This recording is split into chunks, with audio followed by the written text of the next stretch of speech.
Bismillahirrahmanirrahim. Bismillahirrahmanirrahim. Assalamualaikum warahmatullahi wabarakatuh. Waalaikumsalam warahmatullahi wabarakatuh. Bismillahirrahmanirrahim. Alhamdulillahi rabbil alamin. Wa bihi nasta'inu ala umuri dunya waddin. Wa ala alihi wa sahbihi ajma'in. Asyhadu an la ilaha illallah wahdahu la syarika lah. Wa asyhadu anna Muhammadan abduhu wa rasuluh. Allahumma shalli ala Muhammadin fil awwalin. Allahumma shalli ala sayyidina Muhammadin fil akhirin. Wa rahmatan lil alamin. Amma ba'du. Bismillahirrahmanirrahim. Wa man kana fi hadhihi a'ma wa huwa fil akhirati a'ma wa adallu sabila.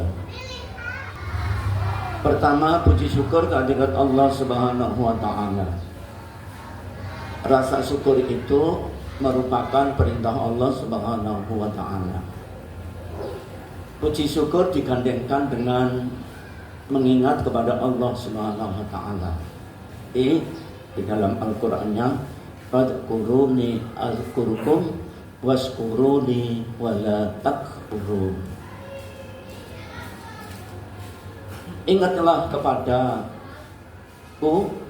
maka aku akan mengingatmu. Walaupun ayatnya berbunyi itu, Allah itu otomatis ya mengingat kepada kita. Tentunya kalau kita berjalan menuju kepada Allah, maka Allah akan lebih cepat lagi, dan seterusnya. Kemudian diperintahkan lagi kita untuk bersyukur, yaitu menikmati nikmat yang diberikan oleh Allah Subhanahu wa taala kepada kita semuanya. Yang pertama adalah nikmat iman, nikmat Islam. Insya Allah kita akan merasakan nikmat dan lezatnya daripada ihsan, daripada rangkuman dalam kita beragama Islam. Karena puncak daripada agama Islam itu adalah ihsan, yaitu kita selalu berbuat baik, dan berbuat baik kepada siapa saja, khususnya pada keluarga, ada sesama muslim, pada tetangga kiri kanan. Siapa yang kenal, yang akrab, lebih akrab lagi. Ada orang yang membenci kepada kita pun, tetap kita agar dia menjadi kawan setia. Kalau orang-orang arif katakan, kawan jadi setia, lawan jadi bahagia. Itulah rumus yang dipakai oleh orang-orang arif billah, itu mencontoh Rasulullah Sallallahu Alaihi Wasallam. Mudah-mudahan pertemuan pada sore hari ini, hari yang ketiga dalam bulan suci Ramadan tahun ini, rasa-rasanya Bapak Ibu yang dirahmati Allah Subhanahu wa taala, kita sudah menggabungkan diri kita dengan bulan suci Ramadan, yaitu dengan sholat 2 rakaat, menyatukan diri sebagai insan yang beriman, kemudian dengan bulan suci Ramadan, yaitu bulan suci Ramadan itu ada cahayanya, itu cahaya Ramadan. Sedangkan diri kita itu juga ada cahayanya, baik yang zahir maupun yang batin. Maka kalau sudah cahaya Ramadan dengan cahaya diri insan yang beriman itu menjadi satu, maka itu nanti akan bergabung yang di dalam Al-Quran itu disebutkan nurun ala nur, cahaya berlapis cahaya, nurun ala nur, cahaya berdamping dengan cahaya, nurun ala nur, cahaya di atas cahaya. Nah, untuk itu agar kita menjadi istiqomah di dalam thalabul ilmi yang diperintahkan oleh Allah Subhanahu wa taala, pokoknya adalah thalabul ilmi fardhatun ala kulli muslimin wal muslimat minal mahdi ilal lahdi. Mencari ilmu itu kewajiban bagi orang muslim, baik laki-laki maupun perempuan. Dari kapan? Nah, inilah yang harus kita cari. Wabil khusus kita sudah diberi petunjuk oleh Allah Subhanahu wa taala, khususnya saya diri, saya harus mencari ilmu, mengenal datang saya, dan saya harus mengenal pulang saya. Itulah yang disebut minal mahdi ilal lahdi. Ini kita kenalkan kepada kita semua, sehingga kita, kepentingan kita bahwa thalabul ilmi ini memang diperintahkan oleh Nabi Muhammad sallallahu alaihi wasallam. Kalau dibahasakan Al-Qur'annya yaitu dari mengenal inna lillahi sampai wa inna ilaihi raji'un. Nah, mari yang dohir dan yang batin ini, selamat datang. Yang dohir dan yang batin ini kita harus kenal. Dari proses kita asalnya tidak ada, diadakan oleh Allah Subhanahu wa taala. Melalui prosesnya yang harus kita kenal, proses pertama kali itu adalah kedua orang tua, ibu dan bapak. Itu kalau sudah dikenal ibu bapaknya, nanti dia sudah akan mengenal isi bahwa dia itu adalah bekas daripada Adam dan Hawa. Jadi ibu bapak itu isinya adalah bekasnya daripada Adam dan Hawa. Jadi yang kita belajar Adam itu dari berapa ribu tahun, sekarang sudah dekat sekali bahwa kita lihat orang tua kita, baik yang masih hidup maupun sudah meninggal dunia, kita sudah mengenal proses ini. Sehingga ada perintah hadis Nabi supaya kita ini berbakti kepada kedua orang tua. Ini saya bacakan. Bismillahirrahmanirrahim. Ridallahu fi ridal walidain wa suktullahu fi suktul walidain. Ridhonya Allah terdapat ridhonya kedua orang tua. Subhanallah. Berarti kalau kita sudah mengimani kepada Allah, wujud hitam bakat yang mana, sekarang mohon maaf sudah nggak akan gaib lagi. Justru Allah itu adalah wajibul wujud, wajib akan adanya, lebih nyata daripada alam semesta ini. Inilah namanya tauhid, akidah kita yang kita kadang-kadang banyak lupanya daripada ingatnya. Maka sesudah kita ingat itu 24 jam, jangan sampai kita lupa walaupun 1 detik.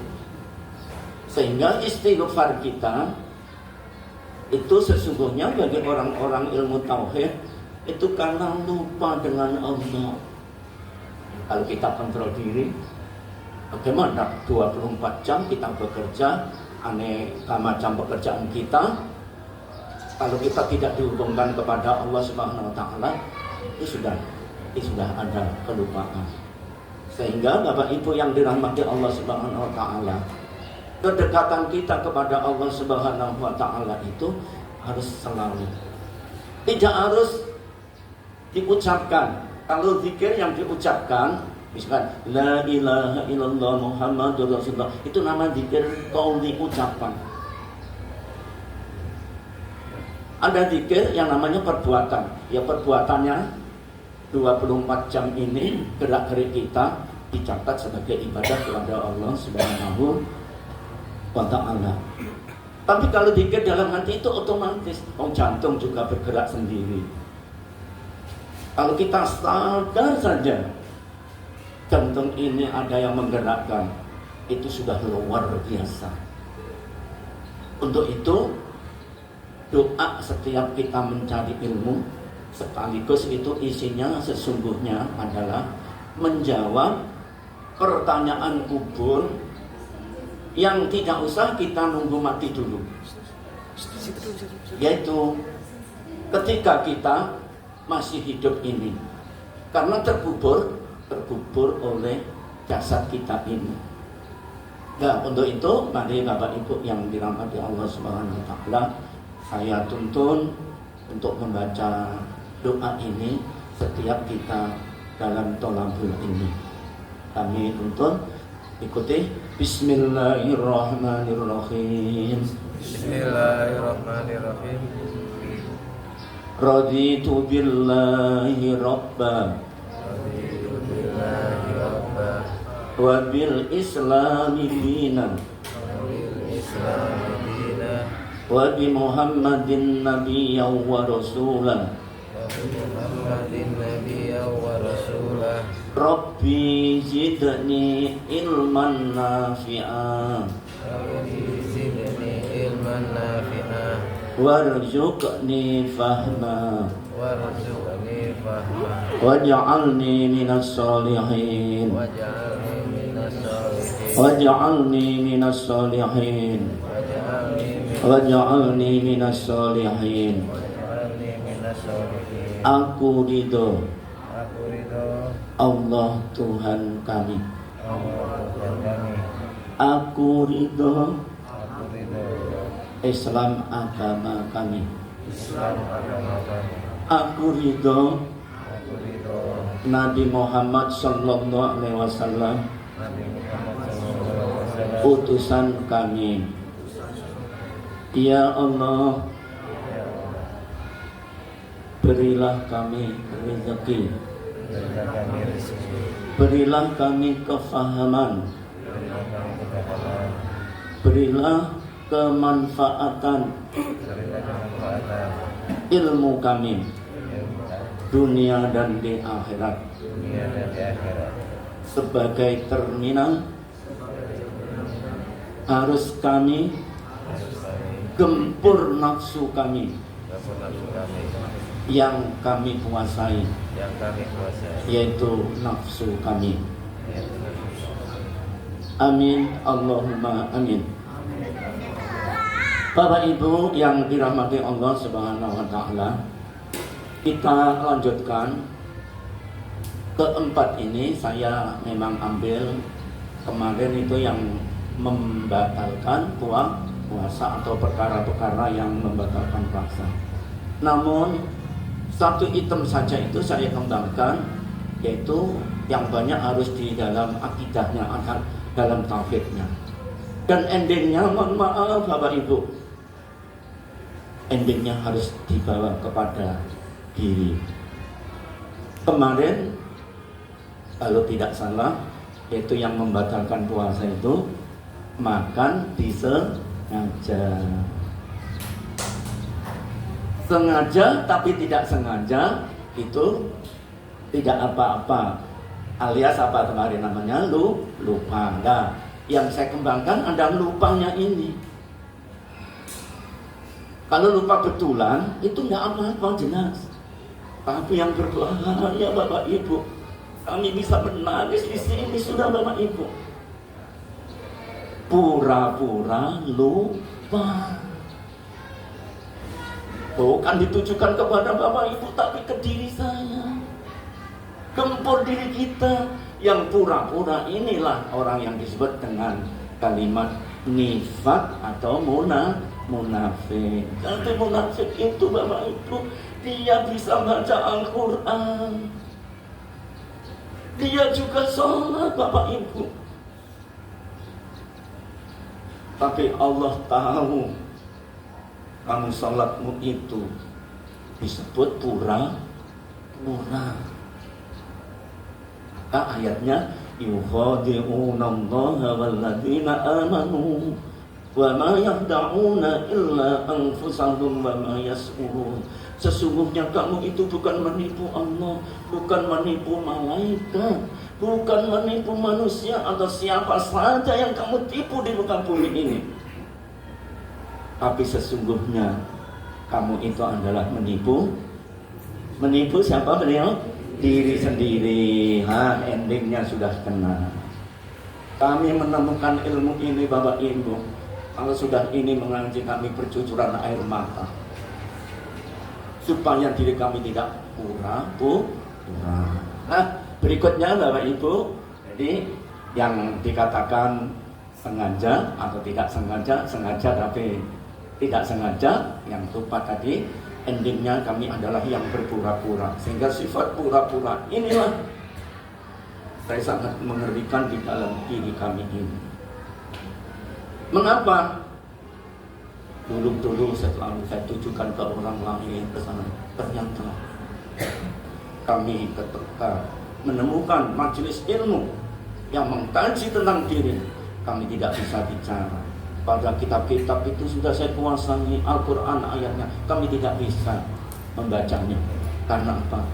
Ternyata tidak ikrok pada dirimu. Ternyata setiap kita pengajian itu adalah ikrok kita baca kafa binafsikal yauma alaika.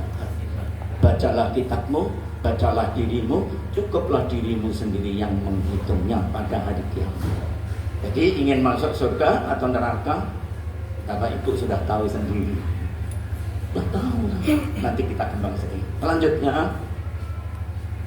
yang ketiga yang membatalkan puasa, memasukkan benda ke dalam rongga. Yang kemudian dia main-main, misalnya kumur-kumur, sembrono, kemudian masuk, nah namanya sembrono. Padahal kita kalau kumur-kumur boleh, ya, tapi jangan berlebih-lebihan. Itu dimakruhkan. Karena makruh itu apa? Dikerjakan tidak apa-apa, ditinggalkan lebih baik. Berarti lebih baik ditinggalkan.